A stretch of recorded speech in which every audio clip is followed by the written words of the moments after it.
New 72 Radio, the voice, views, and visions of the collective.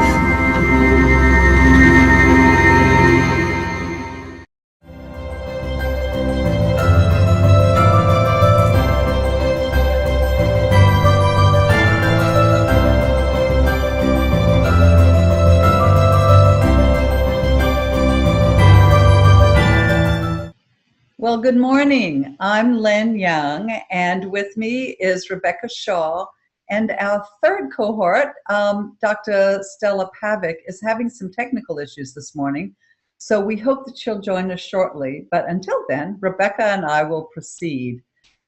We're continuing our conversation about relationships today, and we're going to talk and focus on family. And a question that we're going to address right now is, what is family to each of us, and why is it important?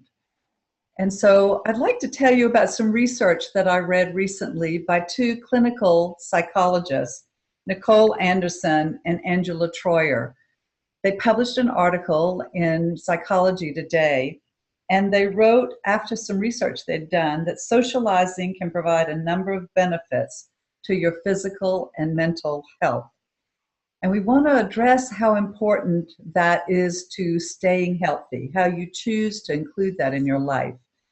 These two psychologists concluded that 4 things: you may live longer, you will enjoy better physical health, you will enjoy better mental health, and you may even lower your risk of dementia. So you might like to look that Psychology Today article up and read about it. It's fun to read. And it does give you a different take on how important socializing is. So I've been thinking about what family is to me. And the first thing I think about immediately are my children and my significant other, or you would think of a spouse. Then I think of my parents and my siblings and aunts and uncles and cousins. I have a really large family. It's not unusual when we get together, there will be, 10 to 20 of us gathering for supper or a lunch or somewhere to get together. So I am from a very large family. However, when I lived in Arizona for 35 years, I had no blood relatives around me. And so I found it was important to create family. And that's a whole different thing. So the friends you have become your family. They became mine. I have probably 14 or 15 really dear friends I count as family who are still in Arizona. And as a matter of fact, there's one small group of friends, every first of the month, one friend texts us all and says, "Happy July 1st. And July, she forgot to text us, and somebody else in the group jumped in and said, "Well, Allie forgot. I'm just saying happy 1st of July." And it was so grounding. It's wonderful to see that text and to be reminded we have that core group of friends who are always keeping us in their hearts and keeping us in their thoughts, which helps me feel healthier. But there are many people who have no family. They've either lost their parents and siblings, never had siblings. They've moved far away from where they grew up, and so they don't have family around them. And it's important to think about, in those situations, do you just continue to live alone and not reach out to people? Or is it better for your health to make an effort to create some circle of a family-like environment for you? So how do you feel about it, Rebecca? I mean, what do you think about family for you? Because you're a transplant to Charleston years ago. Well, a little bit about my background. Both of my parents grew up on farms. So there was dairy cattle and chickens. And so both of them grew up with a very maybe old-fashioned idea of family that comes from our cultural roots in this society, where family is a team. Everyone works together to provide food on the table and to help each other. So I feel like I really benefited from having two parents that came from farming families. And so the atmosphere growing up was chores, cooking, everything was done as a team. And I loved that because it did foster that sense of community that you're talking about. And then, like most of us, when we become young adults, we have to break away. They say that's actually part of our healthy psychological development. So I moved to California when I was in my mid-20s and had no family there until I married and had children. And then when I had children, we decided to move back to the East Coast here in Charleston. And now my mother, my mother-in-law, and my sister and her husband all live in my neighborhood. So my children have the benefit of that family again. And I can't tell you how priceless it is. And yet at the same time, I absolutely know what you're talking about as far as people in your life that aren't blood related being part of your family. And to me, family is anyone who fills some sort of role in your life that feels like a family member. So my father passed away in 2011, and I have a very good friend who's the age, actually, he's older than my father would be, and he's my soul dad. And I actually, my mom's still alive, but I also have a soul mother, so I call her my godmother, and I have soul sisters. And those are the people I think that really help you get through the bumps in the road of life. And it's vital to have time to foster those relationships and to really, I think, even teach your children. I have 2 teenagers, to teach them the importance of having those people in your life to support you when you're going through difficulty. Mm-hmm. It's really true. So it's interesting because the first time I faced being alone was when I moved to Toronto in my early 20s. And I always had lived somewhere where I knew people, they knew my family, they knew who I was.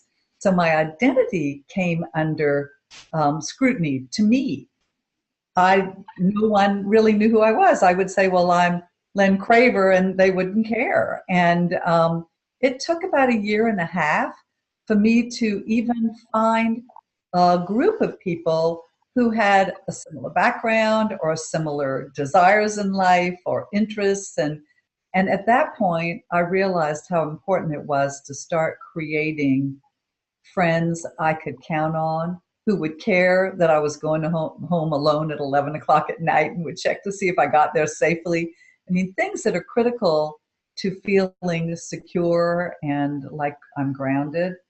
But I thought about how someone would go about reaching out to a community, and I thought we could discuss some of that. When I was in Arizona, which is a state that has a lot of people who move in and out. It's very transient. A lot of there are companies that bring people in and transfer them to other places, and it grew so quickly. It grew from under 2 million people to over 4 million in the 30 years I was living there. So huge growth for an area. And how do you make a community of that? Well, one of the greatest ways to do that is through your children, if you have children. They're going to a school, and you can become involved in the school and get to know other parents that way. And then they get to know you, and you start to grow friends that way and get together for meals or gatherings. You take your children on outings together. And that is one way to develop new friends.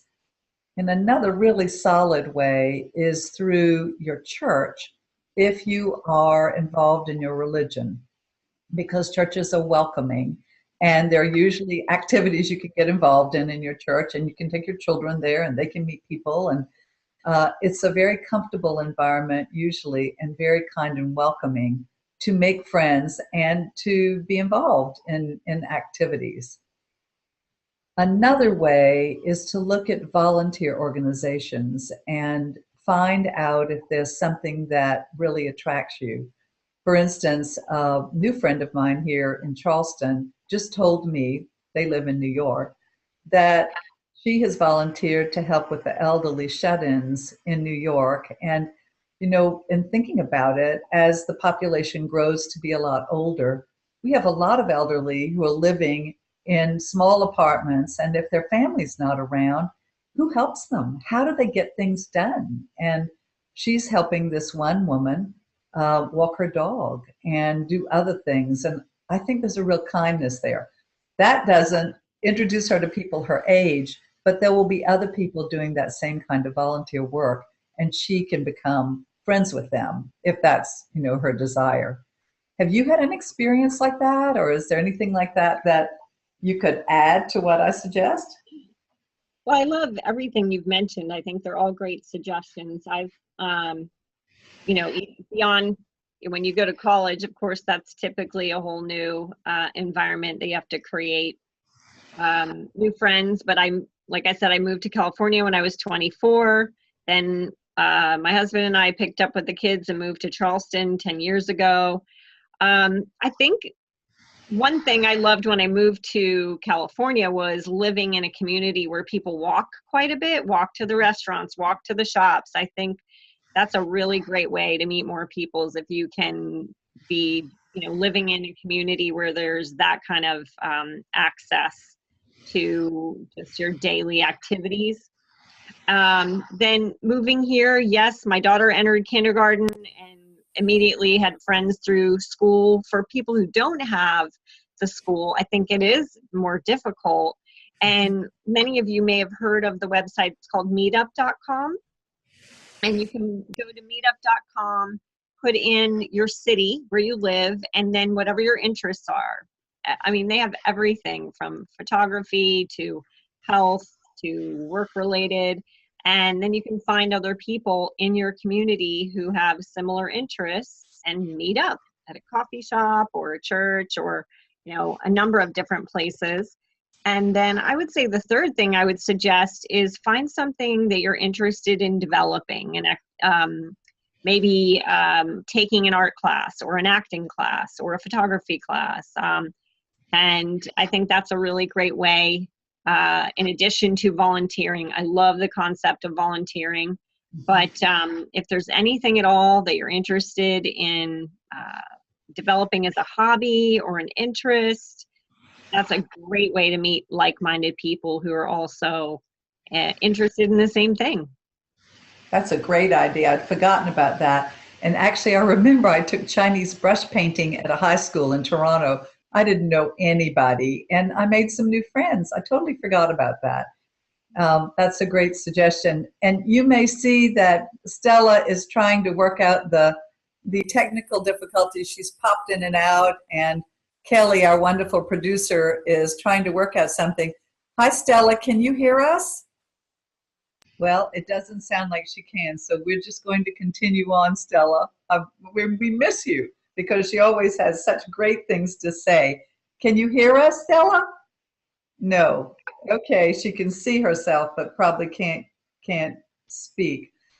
Well, since it's just the two of us, Rebecca, we don't have Stella's take on the family right now because we've had some wonderful conversations about it.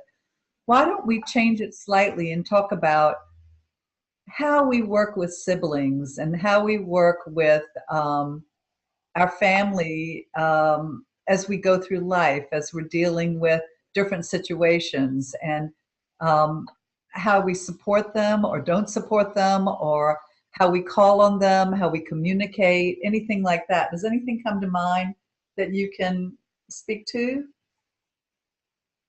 I would say one of the things that I hear quite often is this sort of thing where you love your family, but in many instances it feels like a burden. And I think it's because there's a certain personality, the fixer in the family, the one who wants to rescue, the one who can't stand to hear anybody else they love suffering. And so they get into these roles of being the advice giver, the rescuer, the fixer. And so, the irony is that oftentimes I don't know that people are really looking for you to fix their problems. as much as they're just looking for someone to be a sounding board, to acknowledge, to just say, you know, I hear you and I see that you're suffering and you're struggling. And I think a lot of people forget that, and then they get sucked into everybody else's drama, which then they come to resent, or they hide from family. So so there's a lot of different dynamics in that aspect. And I think, you know, the piece of advice I would want to give is that you can be present with people, you can listen to what they're struggling with, but you don't have to fix it, you don't have to give advice, and you don't have to feel sorry for that person. You can just, you know, do what I call is hold space for that person. Listen, acknowledge what they're going through, and just be there for them as a sounding board without feeling this compulsion to fix it. And sometimes what's even interesting with that is some people, when you're constantly giving them advice, they either feel like, you know, gosh, I'm not good enough, I can't fix it because this person's always giving me advice. Or, you know, it just, you know, sometimes it's just accepting people where they are in their journey. If they're struggling, and just love them where they're at. That's my big thing, is just love people where they're at. Well, that's actually good advice. Let's see, Stella, can you hear us yet? I can No. hear All you right, very well. How about you? Oh, there you are. Hi. So I hear your voice. Can you? Oh, Well, welcome, Stella. I can hear you. You can hear us? I can hear you very well, and I'm following you very closely. I love what I'm hearing. Well, are you able to tell us, Stella is from Croatia originally and is about to leave for a summer vacation to see her parents and her siblings and her family, taking her immediate family over to spend some time with her family in Croatia. So what is family to you, Stella? Can you respond? Can we hear you? I wish that everybody can see my smile right now. I have a smile from ears to ears. As only you mentioning my mama and daddy and sisters, and my heart is full of the joy. My family and me, we have a very close relationship. We have that traditional building between us, where our parents were raising us almost tribal, to recognize the bloodline or a heritage line, or territorial line, in which we are supposed and raised to help each other succeed in the life, quite often. There was no people on the street in the Bosnia and Herzegovina and Croatia. We do not have a homeless. Our parents, we do not have a setting like a skilled nursing facility or assisted living facility. Just recently in a bigger city, that concept starts to become more prominent, giving that line that we are supposed to take care of each other from the beginning, and return the favor to the parents for the being able to raise us and feed us. Here in United States, when I arrived, I found a different culture. I found the people living far away from each other, forming, as Yulen says at the beginning, a circle and circles of the love, without bloodline, spiritual lines, in which people are helping each other tremendously. So America has two different and opposite polars events. On one side, you guys are so far away from each other, so far from the family, and I think because that you are so big-hearted to accept the foreigners and to make this beautiful land a home for many of us.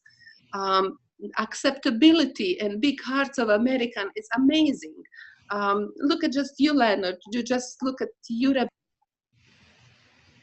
Oh, we'd love to hear the rest of what Stella's saying. So Stella, if you come back on, we want the rest of your sentence. This is where, go ahead, try again. Well, it's so hard. Stella, we can't hear you. So when you come back, finish that sentence.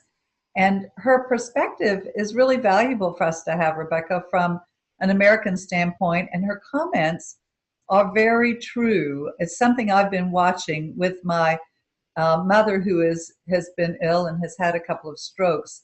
How do we take care of our family who are older? And I loved what Stella said.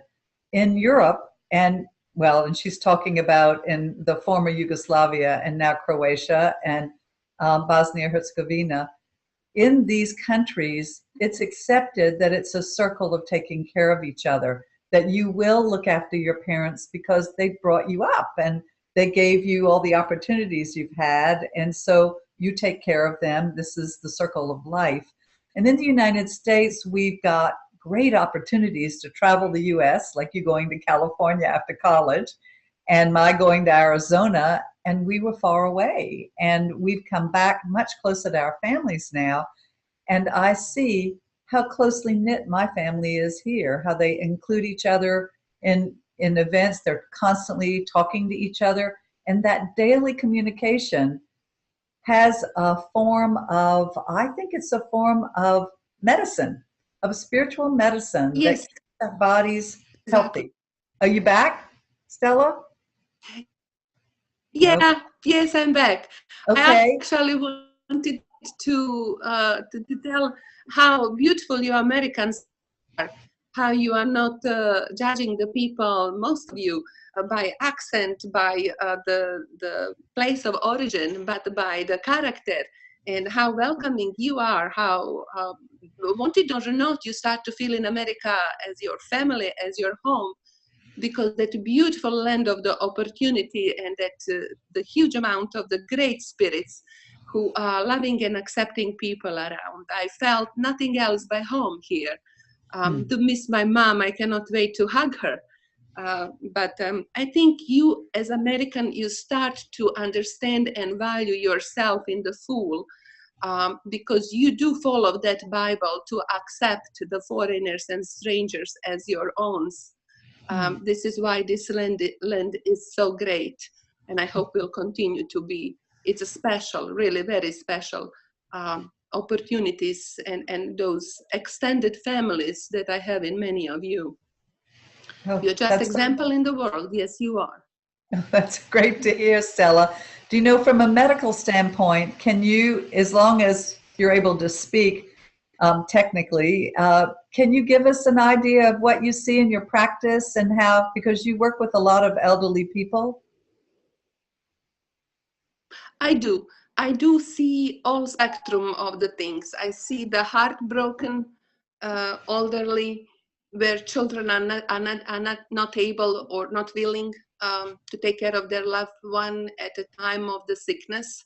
I see the sickest people of all, in which just showing the face of the daughter or a family member is bringing the healing and beauty in their soul. So doesn't matter which kind of the past relationship we have with our parents and our family member. What I want to share here to you is that we need to forgive 70 times 7 or even more to anything that happened to us between our family members and brother, because this is the place in which we really need to be very conscious regarding healing the wounds that we do carry or we bring to somebody else in the family member, because that closeness that we have between each other is a recipe for the disaster if we do not have a healthy distance. And as we all growing, the bad words or bad deeds, it just happen. So I wish that everybody who is a listen is able to visualize those situations of the misunderstanding and approach them on the healing way. Understand that other human beings, sister, brother, mother, friends, are passing through the period of the life that are not maybe at that time when the dispute happened, that they are doing the best, and they are different people right now as we are growing and changing every day. So go ahead and reach toward those people. Maybe they are same. Maybe they are the same terrible one that you left. But you need to do that for yourself. Then you see and accept that terrible new one as a person. Accept it. That's everything is a changing with acceptance. That's the way of the healing. And we and our elderly aunts and fathers who are sick, there is no excuse of not reaching that telephone and call them daily. There is no excuse for that. People should do that, despite any dispute or anything. We're talking about that we are on this earth so short, and we should make the best of that, not carrying the sickness and disease in our heart. It's called not forgiving. So those are really great words of wisdom. I find that it's so easy to be in town now with all these family members and think of someone and not pick up the phone. And yet it could take 2 or 3 minutes to just pick up the phone and call an aunt or a cousin, someone who might have had a real tragedy in their lives, and just be in touch. And it gives a burst of something. It could be joy, it could be support, it could just be the day that they're in a bad place and you let them know they can go on. So there is real value in what you say, Stela. And I know there's some research that's proven that if you hold certain negative emotions in your body, it can transform into illness as we go on in life. So what you're saying is very important to all of us from a healthy standpoint.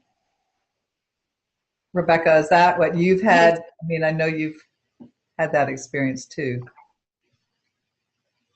Absolutely. I mean, when you don't forgive someone, and typically it's the people closest to us that we have difficulty with, anger, resentment, lack of forgiveness, what I believe is it tethers you to those people that maybe you don't want to have in your life anymore, or people that you have to have in your life, but it tethers to them by just reinforcing and reigniting the negative energy, and then you're the one suffering from that. You're the one carrying that negative energy. So they always do say forgiveness, really it's for helping yourself more than what it does for the other person. Stela? Exactly. Yes, exactly. Yes, I remember the meeting that I had. I remember meeting that I had a long time ago with when I was from some reason heartbroken, exactly from the very close relationship. And I remember that gentleman was telling, you need to decide to forgive. And every time when you meet this person that strike in your heart or stomach or mind, that will bring those negative emotions, you just need to train your brain and says, but I decide to forgive. And as time goes, those painful emotions will just be overcome with beautiful emotion of the forgiveness. Two peoples are needed. Actually, what Stela just said is a great point for us to finish up our program today, Rebecca, because it's retraining ourselves. You lost me.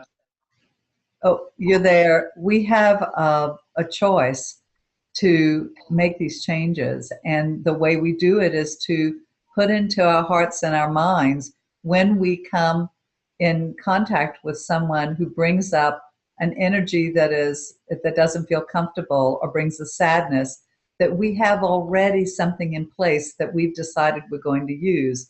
Something like, I've decided I'm going to forgive. And then you put this forgiveness out to this person silently. You don't even have to say it out loud, because your whole being then functions from that place. Is that right, Stela, what you were talking about? That's beautiful, then. That's beautiful.